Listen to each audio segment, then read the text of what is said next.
Hi guys, explainer series की नई video में आपका स्वागत है। और आज की इस वीडियो के अंदर हम पैक्स लीगा के बारे में डिस्कस करेंगे। जैसे आपको पता है कि 20 फेब को इंडिया और यूनाइटेड स्टेट ने एक डिक्लेरेशन साइन किया है पैक्स लीगा का। वो पैक्स लीगा है क्या और इंडिया को इसमें क्या फायदा है और क्या नुकसान है, आज हम इस वीडियो में उसको डिस्कस करेंगे। तो चलिए स्टार्ट करते हैं।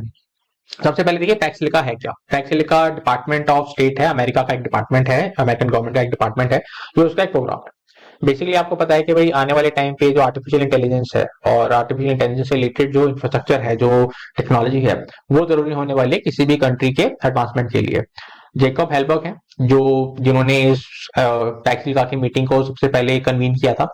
अगर आप उनका कमेंट पढ़ेंगे तो उन्होंने कहा है कि भाई जैसे 20वीं सेंचुरी के अंदर ऑयल और स्टील था जो कि जरूरी था किसी भी कंट्री को इंडस्ट्रियलाइज करने के लिए, आने वाले टाइम पे अगर किसी कंट्री को इंडस्ट्रियलाइज होना है तो उसके लिए ये कंप्यूटिंग पावर और मिनरल पावर होगी जो उसकी इस इंडस्ट्रियलाइजेशन ग्रोथ को बूम करेगी। तो उससे रिलेटेड, उस टेक्नोलॉजी से रिलेटेड जितनी भी एनर्जी रिक्वायरमेंट है, क्रिटिकल मिनरल की रिक्वायरमेंट है, या हाई एंड मैन्युफैक्चरिंग रिक्वायरमेंट है, या मॉडल की रिक्वायरमेंट है, स्पेशली वो एआई इकोसिस्टम की बात कर रहे हैं, उस इकोसिस्टम का एक सिक्योर सप्लाई चेन बन सके, ताकि जितने भी मेंबर्स हैं इस पैक्स लीगा के या जितने भी ट्रस्टेड पार्टनर्स हैं उनकी एक इकोनॉमिक सिक्योरिटी बन सके। तो ये जो पैक्स सिलिका का जो नाम है, अगर आप इसका नाम पढ़ेंगे तो इसके नाम के अंदर दो चीज आती हैं, पैक्स और सिलिका। पैक्स का मतलब क्या है कि एक लैटिन टर्म है जिसका मतलब होता है peace, stability and long term prosperity. और सिलिका सिलिका एक वो मटेरियल है, वो कंपाउंड है जैसे सिलिकॉन निकलता है, और ये सिलिकॉन बहुत जरूरी है वो कंप्यूटर चिप्स बनाने के लिए, जिसको हम अपनी भाषा में सीपीयू बोलते हैं। वो सीपीयू बहुत जरूरी होता है किसी भी आईसीटी के लिए, इंफॉर्मेशन कम्युनिकेशन टेक्नोलॉजी डिवाइस के लिए। और उसी की वजह से आपका जो पूरा ये आर्टिफिशियल इंटेलिजेंस का जो इकोसिस्टम है वो अनेबल हो पाता है। तो ये पैक्स सिलिका का जो ये कोalition है, ये पैक्स सिलिका का जो ये एग्रीमेंट है कंट्रीज के बीच में, वो बेसिकली उसका जो प्रिंसिपल है ये है कि भाई हम एक सिक्योर, रेजिलियंट और इनोवेशन इनोवेशन ड्रिवन इकोसिस्टम को डेवलप कर पाए। क्योंकि हमें पता है कि भाई आने वाले टाइम पे इस आर्टिफिशियल इंटेलिजेंस से रिलेटेड जो भी क्रिटिकल मिनरल्स है जैसे लिथियम वगैरह है, या एनर्जी इनपुट्स है, आपको पता होना चाहिए कि भाई ये जो आर्टिफिशियल इंटेलिजेंस के जो हम बड़े बड़े प्रोग्राम्स रन करते हैं, जो भी एलएलएम लैंग्वेजेस हैं वो हम रन करते हैं, जैसे चैट जीपीटी वगैरह है, जेमिनी वगैरह है, इनको चलाने के लिए बहुत ही ज्यादा एनर्जी लगती है, बहुत ही ज्यादा पानी वेस्ट होता है। या इन वेफर चिप्स को अगर बनाना है, इन कंप्यूटर चिप्स को अगर बनाना है, तो जो एडवांस मैन्युफैक्चरिंग की आपको रिक्वायरमेंट होती है, सेमीकंडक्टर्स बनाने के लिए उनकी फैब्रिकेटिंग यूनिट लगती है, पैकेजिंग यूनिट लगती है, या एआई इंफ्रास्ट्रक्चर बनता है जिसको हम स्टैक्स बोलते हैं, या लॉजिस्टिक्स है, ये सारे के सारा जरूरी होने वाला है। और अगर आप सोच के चलिए, अगर किसी भी एक कंट्री का पूरे के पूरे एआई इकोसिस्टम के ऊपर अगर कंट्रोल हो जाए तो आने वाले टाइम में वो कंट्री डिक्टेट करेगी बाकी सारी कंट्रीज को। ऐसा ना हो, पावर सारी एक कंट्री के हाथ में कंसंट्रेट ना हो पाए, तो इसलिए अमेरिका ने एक नया इनिशिएटिव लिया है जिसका नाम है पैक्स सिलिका, ताकि the main M of this agreement और इस कोalition की unite the countries that hold the world most advance technology companies. अब यहाँ पे सबसे पहले इंडिया के लिए रेड फ्लैग आना चाहिए कि पैक्स सिलिका का जो एग्रीमेंट है बेशक कंट्रीज के बीच में हो रहा है, इसके जो सिग्नेटरीज है वो कंपनीज है, लेकिन जो इसके बेनिफिशियरीज होंगी वो कौन होंगी? वो बेनिफिशियरीज होंगी वो कंपनीज जो कि इन कंट्रीज के अंदर इस एआई के सेक्टर में काम कर रही हैं। अभी हम देखेंगे कि कौन कौन सी कंट्रीज हैं जो कि इनिशियली इस पर्टिकुलर पैक्स सिलिका का जो पार्ट बनी, सिग्नेटरी बनी थी, हालांकि इंडिया भी अब एक पार्ट है। लेकिन इनिशियली जब आप देखेंगे 12 दिसंबर को, जब जेकब हेलबर्ग ने पहली बार इस मीटिंग को कन्वीन किया था, इनॉग्रल मीटिंग को कन्वीन किया था, तो अब देखिए कौन कौन सी कंट्रीज उसके अंदर थी। 8 कंट्रीज थी उसके अंदर with the most cutting edge AI supply chain ecosystem, जैसे जापान है, साउथ कोरिया है, सिंगापुर है, नेदरलैंड है, इजराइल है, यूएई है, यूनाइटेड किंगडम है, ऑस्ट्रेलिया है। और इसके अलावा आपके कुछ कॉन्ट्रीब्यूटर कंट्री थी जो अभी सिग्नेटरी नहीं बनी है, ताइवान है, यूरोपियन यूनियन है, कनाडा है, ओईसीडी है। इन कंट्रीज को पहली पहली मीटिंग में इन कंट्रीज को क्यों पार्ट बनाया गया था? क्योंकि ये वो कंट्रीज हैं जिनमें ऑलरेडी कंपनीज हैं जो कि एक कटिंग एज टेक्नोलॉजी पे काम कर रही हैं। That is these participants were chosen क्योंकि these are home to the most important companies, जैसे कि सोनी का नाम आपने सुना होगा, हिताची है, फुजित्सु है, सैमसंग है, हाइनिक्स है। ये सारी की सारी जो कंपनीज है इन्हीं कंट्रीज में बनी हुई है। तो ऑलरेडी इन कंट्रीज के पास एक इकोसिस्टम है, और उस इकोसिस्टम को साथ लाने का जो प्रोग्राम है वो पैक्स सिलिका का प्रोग्राम है। इस पैक्स सिलिका के सिग्नेटरीज आप देख सकते हैं, ऑस्ट्रेलिया, ग्रीस, इंडिया ने 20 तारीख को ही साइन किया है, इस महीने की 20 तारीख को ये डिक्लेरेशन साइन किया है अमेरिका के साथ। इजराइल है, जापान है, कतर है, रिपब्लिक ऑफ कोरिया है जो कि साउथ कोरिया है, सिंगापुर है, यूएई है, यूनाइटेड किंगडम्स है। और उसके बाद नॉन सिग्नेटरी पार्टिसिपेंट है जो कि कॉन्ट्रीब्यूटरी के उससे रहते हैं, जैसे कि कनाडा है, यूरोपियन यूनियन है, नेदरलैंड है, ओईसीडीज है, ताइवान वगैरह है। अब इंडिया ने 20 तारीख को ये एग्रीमेंट साइन किया था, ये कॉलिशन साइन किया था, ये डिक्लेरेशन साइन किया था अमेरिका के साथ। और इंडिया से क्या एक्सपेक्टेड है कि वो इस पैक्स सिलिका के डिक्लेरेशन में लेकर आए। तो India will bring deep talent pool. आपको पता है इंडिया के बहुत सारे ऐसे बच्चे हैं, बहुत सारे ऐसे लोग हैं जो बाहर जाके बड़ी बड़ी कंपनीज को चला रहे हैं। तो इन कंट्रीज को भी पता है, अमेरिका को भी पता है कि भाई इंडिया के पास टैलेंट पूल बहुत है। Processing and refining capacity of critical minerals, हालांकि ये दूसरा रेड फ्लैग है इंडिया के लिए कि जो प्रोसेसिंग और रिफाइनिंग कैपेसिटी है क्रिटिकल मिनरल्स, ये कोई छोटा मोटा काम नहीं है। इससे बहुत सारे आपके रिसोर्सेज का वेस्ट होता है, बहुत सारी एनर्जी वेस्ट होती है। तो गिवन इंडिया का जो खुद का भी बजट का सिनेरियो है, क्या इंडिया इस क्रिटिकल मिनरल्स की रिफाइनिंग को प्रोसेसिंग को हैंडल कर पाएगा, उतना इन्वेस्टमेंट लगा पाएगा? प्लस एआई इंफ्रास्ट्रक्चर के लिए इन्वेस्टमेंट है आज के टाइम पे, जो हमारा एआई का जो इंफ्रास्ट्रक्चर है it is next to zero. तो हमें जो अपना एआई इंफ्रास्ट्रक्चर है वो ग्राउंड अप से बिल्ड करना है। इस पैक्सिलिका के जो मोस्ट ऑफ द कंट्रीज हैं वो ऑलरेडी कहीं ना कहीं एआई इकोसिस्टम में हमसे बहुत आगे हैं। और फाइनली इंडिया को इस पैक्सिलिका का पार्टनर इसलिए बनाया गया है क्योंकि इंडिया जानता है कि एक ट्रस्टेड टेक्नोलॉजी की इंपॉर्टेंस क्या है, understanding of the importance of trusted technology. So therefore India इस पर्टिकुलर पैक्स सिलिका का सिग्नेटरी बना है। हालांकि इंडिया के लिए कुछ पाने के लिए बहुत कम है, खोने के लिए बहुत ज्यादा है, क्योंकि गिवन कि हमसे जो एक्सपेक्टेशन है डीप टैलेंट पूल, अगर आपको पता होगा कि जब इंडिया के अंदर कॉल सेंटर्स वगैरह क्यों आए थे, क्योंकि इंडिया के अंदर ये जो ह्यूमन रिसोर्स है बहुत चीपली अवेलेबल है। तो कहीं ना कहीं ऐसा ना हो कि भाई हम इस पैक्सिल का पार्ट बन तो गए, लेकिन यहाँ पे पैक्सिल का डिक्लेरेशन का पार्ट बनने के बाद हमारे वर्कर के साथ वापस वैसे ही एक्सप्लॉयटेशन वाला माहौल बन रहा है। Processing and refining capacity of critical minerals है, जैसे मैंने बताया कि भाई जो क्रिटिकल मिनरल्स है ये बहुत टॉक्सिक होते हैं अपने नेचर में, और अगर इनकी रिफाइनिंग कैपेसिटी और प्रोसेसिंग को अपने ग्राउंड अप से बिल्ड करना है तो it requires a lot of fund, it requires a lot of energy. आपको बहुत सारे रिसोर्सेज चाहिए, पानी का रिसोर्स चाहिए आपको इन क्रिटिकल मिनरल्स को रिफाइन करने के लिए। And finally investment in AI infrastructure, क्योंकि हमारा AI infrastructure is next to nothing, तो हमें ग्राउंड अप से बिल्ड करना है, तो it requires a lot of investment and it requires a very quick investment. अगर आप किसी कॉलिशन का पार्ट है और उस कॉलिशन के अंदर लोग billions and billions of dollars लगा रहे हैं, तो you can not afford to stay behind. आप पीछे नहीं रह सकते कि अगर आपके ग्रुप के सारे और बंदे हजारों करोड़ रुपए इस इन्वेस्टमेंट के अंदर इस पर्टिकुलर कॉलिशन में लगा रहे हैं, तो आप अफोर्ड नहीं कर सकते कि आप ही पीछे रहें। तो फिर आपको अपने बजट में से एलोकेशन करना पड़ेगा इस एआई इंफ्रास्ट्रक्चर को बिल्डअप करने के लिए। अब पैक्सिलिका को लाया क्यों किया था? अगर आप पैक्सिलिका के बेसिक फंडामेंटल को समझ गए हैं तो आप ये समझ जाइए कि भाई इसको चलाने वाला अमेरिका है। अगर आप इसके रिस्पॉन्ड को समझेंगे कि भाई why America came up with this initiative, तो सबसे पहले अमेरिका कहता है कि भाई हमें ऐसा लगा कि जो भी हमारे पार्टनर हैं वो हमारे साथ, अमेरिका के साथ इकोनॉमिक और टेक्नोलॉजी कोऑपरेशन करना चाहते हैं और उसको और डीपन करना चाहते हैं। और अमेरिका ये मानता है कि भाई आने वाले टाइम पे एआई जो है एक ट्रांसफॉर्मेटिव फोर्स है। जैसे मैंने आपको बताया कि भाई किसी भी कंट्री की लॉन्ग टर्म प्रोस्पेरिटी के लिए 20th सेंचुरी में जो काम ऑयल और स्टील ने किया था, 21st 22nd सेंचुरी में, आने वाली सेंचुरी में वो काम एआई करेगा, आर्टिफिशियल इंटेलिजेंस करेगा। आपकी पढ़ाई से लेकर लड़ाई तक सारी चीजों में एआई का इन्वॉल्वमेंट रहेगा, और इसलिए you want a mutual security and prosperity. आप ये इस पर्टिकुलर एआई को लेके you can not be dependent upon any other country, आप किसी और कंट्री को डिपेंड नहीं हो सकते। You need that mutual security. और अगर आप डिपेंडेंट हो जाते हैं तो फिर क्या होगा? फिर आपको उस कंट्री के बातों पे चलना पड़ेगा। दैट इज पॉजिटिव डिपेंडेंसी जो लेगी आपके ऊपर, कि अगर आप उस कंट्री की बात नहीं मानेंगे तो वो कंट्री आपके पास सैंक्शन लगा देगी। And finally to fair market practice and policy coordination, क्योंकि आप जैसे मैंने आपको बताया कि आने वाले टाइम पे पढ़ाई से लेकर लड़ाई तक सारी चीजों में एआई जाने वाला है। आपके स्कूल के अंदर आप फिजिकल टीचर को एक एआई टीचर रिप्लेस कर देगा। आने वाले टाइम पे जो आपके मिसाइल सिस्टम है या रॉकेट सिस्टम है या जो एयर फाइटर सिस्टम है, उन सब के अंदर एआई का यूज होगा। तो वो सेंसिटिव टेक्नोलॉजी है, वो एक क्रिटिकल इंफ्रास्ट्रक्चर है। अगर आप उस टेक्नोलॉजी के लिए, उस इंफ्रास्ट्रक्चर के लिए किसी थर्ड पार्टी के ऊपर डिपेंडेंट होंगे तो then you won't be sovereign country anymore.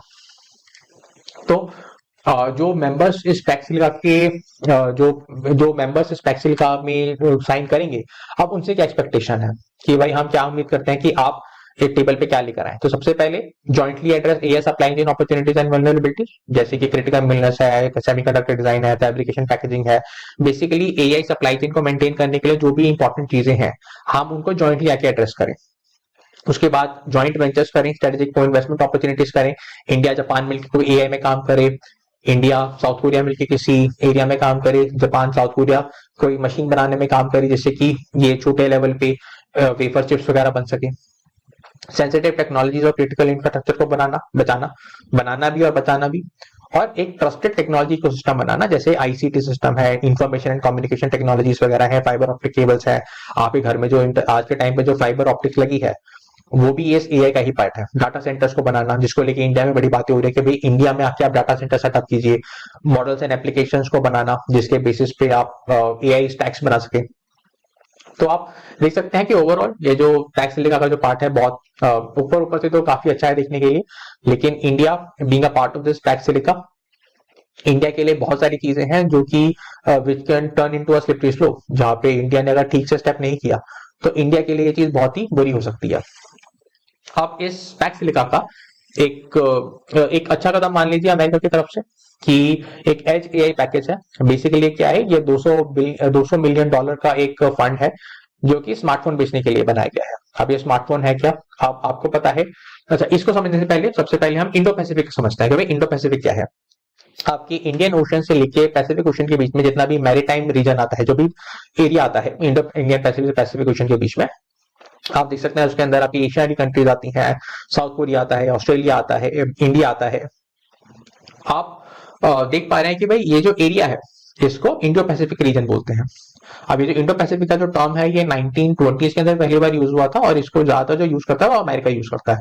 हालांकि आज के टाइम पे Australia, Japan, south Korea, India, France, UK, Germany और एशियन की जो कंट्रीज हैं, that association of south east Asian nation जो है, वो भी अब इंडो पैसिफिक वर्ड यूज करते हैं।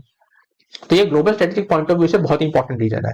हालांकि आज के टाइम पे अगर आप रशिया और चाइना के पॉलिसी डॉक्यूमेंट्स अगर आप पढ़ेंगे तो वो इस रीजन को पुराने नाम से जानते हैं, जो कि एशिया पैसिफिक का नाम है।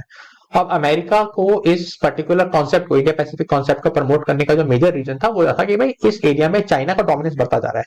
चाइना का जो इन्फ्लुएंस है, चाइना की जो पावर है वो डे बाय डे बढ़ती जा रही है। अगर आप चाइना के बारे में थोड़ा बहुत भी जानते हैं तो चाइना आज के टाइम पे एक बीआरआई इनिशिएटिव चला रहा है, बेल्ट एंड रोड इनिशिएटिव, और उसको भी चलाते काफी टाइम हो गया। आई थिंक 2007-2008 से बीआरआई इनिशिएटिव चल रहा है। और जो ये बीआरआई इनिशिएटिव है, बेल्ट एंड रोड इनिशिएटिव है, एक तरह से मान लीजिए it's a modern day silk road, और मोर देन 100 कंट्रीज इस बीआरआई का पार्ट है। आप considering this, come back to this HAI package. आपको पता है कि भाई अगर आप इंडियन मार्केट का एग्जांपल ले लें तो आज के टाइम पे जो भी आप स्मार्टफोन खरीदने जाते हैं, आपको पता है कि वो स्मार्टफोन में से 99.99% स्मार्टफोन है चाइनीज मेड स्मार्टफोन। तो अमेरिका को ये चीज पता है। अमेरिका को पता है कि भाई इस इंडो पैसिफिक रीजन के अंदर, और ये चीज सिर्फ इंडिया के लिए ट्रू नहीं है, ये चीज आपको वियतनाम में भी मिलेगी, ये चीज आपको ऑस्ट्रेलिया के अंदर भी मिलेगी। इनफैक्ट ये पूरा इंडो पैसिफिक रीजन के जितने भी कंट्रीज है वहां पे आपको ये देख के मिलेगा कि भाई यहाँ पे जितने भी स्मार्टफोन बिक रहे हैं वो सारे चाइनीज ब्रांड है, Xiaomi, पोको, वीवो, ये सारी की सारी चाइनीज ब्रांड्स है। तो अमेरिका ने इस चीज को समझा। अमेरिका ने कहा कि भाई और अगर आपको पता हो कि अमेरिका ने चाइनीज कंपनियां हुआवे उसको अपने इक्विपमेंट बेचने के लिए अमेरिका में मना कर दिया था, इंडिया ने भी मना कर दिया था, क्योंकि अमेरिका को डर था कि भाई इस हुआवे के अंदर हो सकता है कोई बैकडोर एंट्री हो जिससे कि हमारा डेटा हैक किया जा सके। तो अब उसी तर्ज पर अमेरिका ने कहा कि भाई हम एक $200 मिलियन का एक फंड लेकर आ रहे हैं, और हम ये फंड देंगे किस चीज के लिए? Deployment of secure high quality affordable smartphone के लिए, इंडिया पैसिफिक रीजन में बांटने के लिए, ताकि एक ट्रस्टेड ऑपरेटिंग सिस्टम हो। जैसे कि आपको पता है कि भी आपका फोन जो चल रहा है उसके अंदर ऑपरेटिंग सिस्टम होता है। अगर आपके पास एप्पल का है तो उसके अंदर iOS होगा, और नॉन एप्पल है तो उसके अंदर एंड्रॉइड होगा। हालांकि एक और ऑपरेटिंग सिस्टम है जिसको लाइनेक्स बोलते हैं, लाइनेक्स लेकिन इतना प्रेवलेंट नहीं है अभी। और ये जो इंडो पैसिफिक से आने वाले नेक्स्ट इंटरनेट यूजर्स हैं, और अमेरिका मानता है कि भाई इस इंडो पैसिफिक रीजन से नेक्स्ट बिलियन इंटरनेट यूजर्स जो आएंगे वो चाइनीज स्मार्टफोन के ऊपर डिपेंडेंट ना हो, वो एक ओपन, इंटरऑपरेबल और innovative system ecosystem, software ecosystem के ऊपर उनको मिले। तो और जब तक आप इन लोगों को, इंडियन पैसिफिक रीजन, जब तक आप ये स्मार्टफोन नहीं देंगे, जब तक आप उनको एक टूल नहीं देंगे, तो वो एआई इनोवेशन में और एंटरप्रेन्योरशिप में काम नहीं कर सकते। तो अगर आप देखोगे कि भाई इस एच एआई पैकेज का जो मेन रोल क्या है, वो है हाई रिस्क वेंडर से बचाना। अब यहाँ पे हाई रिस्क वेंडर कौन है, हम सबको पता है। Offsetting the price distortion of untrusted provider. अभी अनट्रस्टेड प्रोवाइडर किसके लिए यूज किया गया है, that we also know. And trusted AI software stacks. The main aim इस एच एआई पैकेज का जो मेन एम है वो है कि डिजिटल इंफ्रास्ट्रक्चर प्रोवाइड करना अपने पार्टनर्स को जो कि सिक्योर, ऑटोनोमस और फ्री फ्रॉम कोजन हो। तो स्टेटमेंट ऑफ इंटरेस्ट बेसिकली है क्या, ये जो एचएआई का जो पैकेज है, स्टेटमेंट ऑफ इंटरेस्ट क्या है? बेसिकली मोबाइल नेटवर्क ऑपरेटर जैसे इंडिया के अंदर जियो है, एयरटेल है, वोडाफोन है, वो सारे मोबाइल नेटवर्क ऑपरेटर्स हैं और ओरिजिनल इक्विपमेंट मैन्युफैक्चरर्स हैं। जैसे सैमसंग है, मोटोरोला है, ये आपको पता होना चाहिए, ये ओरिजिनल इक्विपमेंट मैन्युफैक्चरर्स हैं। ये जो फोन की स्क्रीन हो गई या आईसी वगैरह, इंटीग्रेटेड सर्किट्स वगैरह हो गए, ये बनाते हैं। तो ऐसे लोग एमएनओज और ओईएम जो है वो आए और अपना प्रपोजल दे, ज्वाइंट प्रपोजल दे या इंडिविजुअल प्रपोजल दे, किस चीज के लिए, low cost high performance smartphone बनाने के लिए, इस इंडो पैसिफिक पार्टनर नेशंस के लिए, खासकर इस इंडो पैसिफिक कस्टमर्स को, इस इंडो पैसिफिक मार्केट को टारगेट करने के लिए। अब जब यहाँ पे प्रपोजल देंगे तो उसकी गाइडलाइन क्या होनी चाहिए? अब सबसे पहली गाइडलाइन, अब यहीं से आपको धीरे धीरे और रेड फ्लैग देखने को मिलेंगे। सबसे पहले ऑपरेटिंग सिस्टम है। अब किसी भी आईसीटी के लिए, किसी भी इंफॉर्मेशन कम्युनिकेशन टेक्नोलॉजी के लिए मेन तो उसका ऑपरेटिंग सिस्टम ही होता है। अब ये जो ऑपरेटिंग सिस्टम है, ये अमेरिकन मोबाइल ओएस पे चले, that is full support to US software and AI ecosystem. अब भाई क्या भरोसा कि भाई एआई, ये अमेरिकन मोबाइल ओएस जो है, अमेरिका ही बैकडोर एंट्री लगा दे इसके ऊपर। प्राइस पैरिटी होने चाहिए। अब आपको पता है भाई, इंडिया जैसे मार्केट के अंदर ये जो स्मार्टफोन की मार्केट है, चाइना ने कितनी कंपेटिटिव बना रखी है। आपको 9,000 रुपए से लेकर 10,000, 15,000, 20,000 के लेवल पे, आपको इस कंपेटिटिव लेवल पे 5-5, 10-10 मॉडल के आपको ऑप्शन अवेलेबल है। तो अमेरिका को भी ये बात पता है, तो उन्होंने कहा कि भाई जब आप ये प्रपोजल लेकर आए, तो ये जो रिटेल प्राइस है हैंडसेट का, दैट इज जो प्राइस आप और हम पे करेंगे इस सेलफोन के लिए, वो कंपेरेटिव हो, comparative level with untrusted market incumbent. Again ये जो शब्द यूज किया गया है अनट्रस्टेड मार्केट इनकम्बेंट, अगेन किस कंट्री के लिए यूज किया गया है आपको पता है। फिर है पैक्सिल का priority, now this again a red flag. अब अमेरिका कहता है कि भाई अगर आप इसमें प्रपोजल देते हैं, अब इसमें जो ओरिजिनल इक्विपमेंट मैन्युफैक्चरर है, वो किसको प्रेफरेंस दी जाएगी? आप कहने को प्रेफरेंस तो हम इंडो पैसिफिक पार्टनर्स को दे सकते थे, लेकिन यहाँ पे हमने शब्द यूज किया है पैक्स सिलिका पार्टनर कंट्रीज। इसका मतलब कोई ऐसा मेंबर, कोई ऐसी पार्टनर कंट्री जो इंडो पैसिफिक पार्टनर ना भी हो, वो भी एक ओरिजिनल इक्विपमेंट मैन्युफैक्चरर बन सकता है। बेसिक इसका पर्पस ये था कि भाई अगर वो इस पैक्स सिलिका डिक्लेरेशन का मेंबर होगा, तो जो सिक्योर सप्लाई चेन बनेगी, भाई आपका मेंबर ही, आपकी कंट्री का, आपके कोalition का मेंबर ही है, तो फिर कोई सिक्योर सप्लाई चेन में कोई गड़बड़ होने के चांसेस कम होंगे। And finally trustworthiness and reliability of the supply chain. जो भी प्रपोजल, जो भी ओईएम या एमएनओ इस पर्टिकुलर पैकेज के लिए अपना प्रपोजल देगा, उसको ये प्रूफ करना पड़ेगा कि भाई मैं ट्रस्टवर्दी हूं और मैं अपनी सप्लाई चेन मेंटेन करने में रिलायबल हूं। तो कोई ऐसी फेक कंपनी बना के आप वहां पे जाके प्रपोजल दे सकते और पैसे को गबन नहीं कर सकते। You have to prove not only to the members but to the US department also. Pax Silica partners को तो करना ही करना है, लेकिन यूएस डिपार्टमेंट को भी करना है कि भाई हाँ, आप एक ट्रस्टवर्दी कंपनी हो, आप एक ट्रस्टवर्दी कंपनी हो और आप एक रिलायबल कंपनी हो जो कि अपनी सप्लाई चेन को मेंटेन कर पाए। विद दिस हमने टैक्स सिलिका के बारे में डिस्कस किया।